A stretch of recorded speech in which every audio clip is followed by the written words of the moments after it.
Alright, here we are at the Industrial Boulevard Railroad Crossing in Bluff, Tennessee.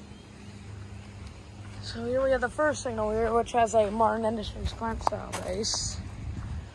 And here's the emergency information. The dot number is 348-067W. And the lights are Martin Industries 8-inch light. Martin Industries 12 by 24-inch lights with electrical and a second generation LEDs in them.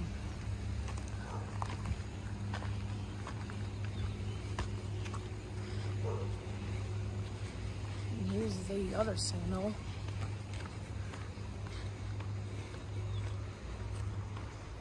And this signal has a Western Colin Hayes base. Here's the emergency information. The lights are safe to 12 by 24-inch lights with Western Colin Hayes second generation LEDs.